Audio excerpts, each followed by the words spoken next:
When I was born with one leg shorter than the other, a congenital condition known as proximal femoral focal deficiency, which basically in English means that I didn't have the tissues in my left limb to stimulate enough growth. So my left leg was extremely shorter than my right leg. And then when I was 7, they decided to amputate the foot and fuse my knee. It was pretty devastating because, you know, you just don't think that's going to happen to you when you have a child. And so we had to meet with some doctors. They told us that, hey, we're going to have to amputate, fuse the knee, take away the knee, fuse the bones together, and then she'll wear a prosthesis. So by 7 years old, she was wearing what they call a bending leg.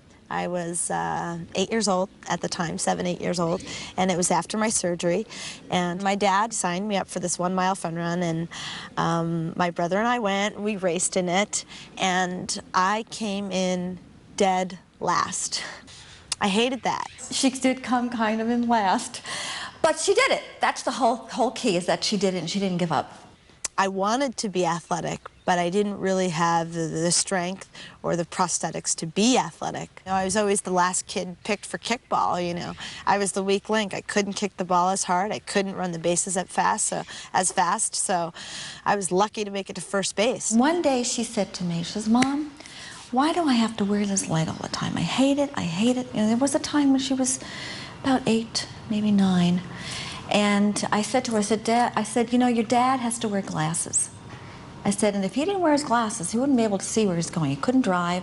I said, Sarah, yours is the same thing. If you don't put your leg on, you don't wear your leg, you're not going to be able to function and move around like everybody else. So I just sort of went along and did enough to get by, but it wasn't until I was 11 years old when I met a woman named Patty Rosbach, who is an amputee runner, that I realized that maybe I could be an athlete.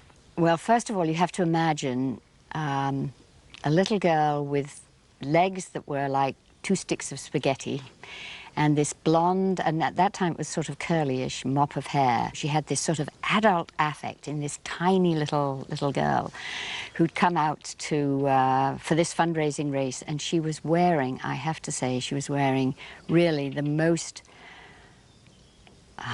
prehistoric prosthesis, which so many people were given and still probably are. But she was trying to do absolutely everything with it, and she was doing a remarkable job. Meeting Patty, and just by having a role model like that, that opened up the possibility in my life. That was that, you know, eureka moment, like, wow, okay, if she can be a runner, maybe I can be a runner. And it changed my life. Deciding to run and pouring my heart and soul into athletics was really about having a dream. I started at the age of 11 running 100 meters. But at the age of 21, 10 years later, I ran my first marathon. And yeah, I wasn't first, but I definitely wasn't last. And, you know, I worked many years to become a stronger runner. And for me, it was about setting a new goal for myself. I didn't just roll out of bed and decide to do Ironman. I tell people I've been training for Ironman my whole life because I really see it as a progression. Maybe I'm that same 7-year-old girl that just doesn't want to be last in the race, but still wants to be in the race. It's what I think about when I train. I think about that moment of crossing that finish line. It's going to be worth it. It is the fear of Ironman that gets me up out of bed at 5 in the morning to get that workout in. You can't fake an Ironman. You have to put in the training. The way you fit it in is you get less sleep. You just got to get up earlier. You know, you got to get your first workout in before you get to the office. You've got to get your second workout in after you leave the office. I knew what I had to do. And so getting into Ironman, there were a lot of steps I needed to take. I knew I had the running down. I could do the running. It was the swimming and the biking that I really needed to do a lot of work. One thing I am a little shy about is taking my leg off in front of people. And in the early days, now I'm better about it. Without my leg on, I really feel disabled. I think it shows my vulnerability. I'm popping, I'm really unstable. I am really vulnerable without my leg on. A lot of times in this journey, this Ironman journey, I have been afraid, scared. swimming in the ocean with the waves, getting on a bike at the age of 28, falling on the bike, having to pick myself back up. I mean, there have been so many times when I have wanted to not do it because I've been so scared or so unsure. And one of the greatest lessons I've learned in this is that you can feel fear, you can feel scared, but you can't let it stop you. You know, that even when you're afraid, even when you're scared, do it anyway. You know, and you're never gonna know what you can do if you don't take risks. The thing is I have to finish what I started. You know, I can't walk away from this knowing I only went so far. I have unfinished business in Kona. Sarah is setting her sights on this year's Ironman when we come back. Sometimes I see people and I'm like, what a waste of 2 legs. You know? What a waste. You have it and you don't even use it.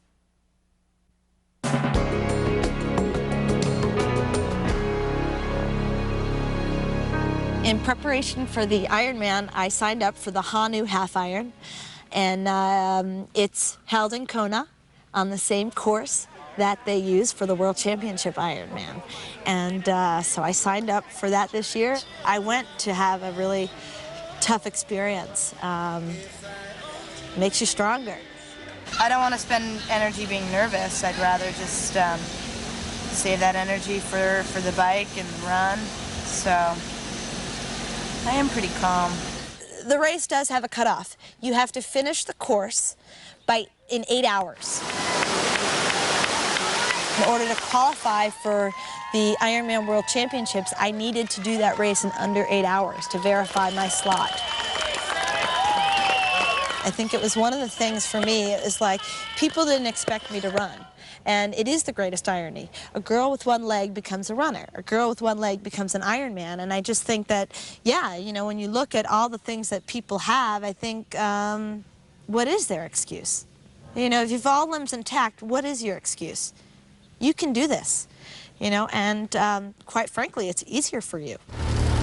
How you doing? I'm doing good. There's winds, and I think they're going to be strong on Hawi, but I think I'm tough enough. I get lazy too.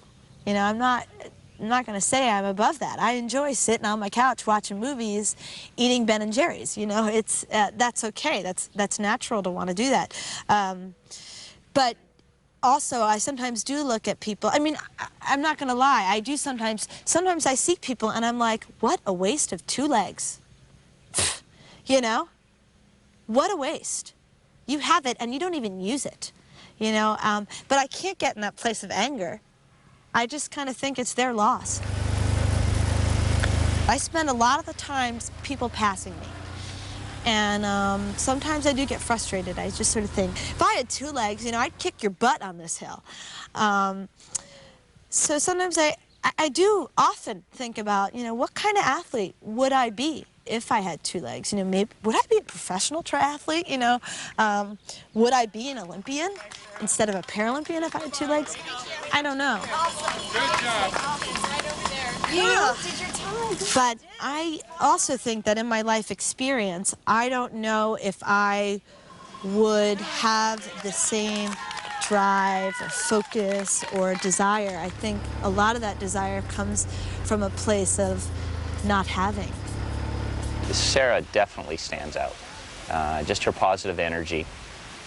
She's going for it. She's not letting anything stop her. Because she is such an inspiration and such a great personality, it's impossible not to love her. Here's somebody who has 1 leg and is doing all this stuff, and that's got to be extremely empowering. Number 777. All right, girl.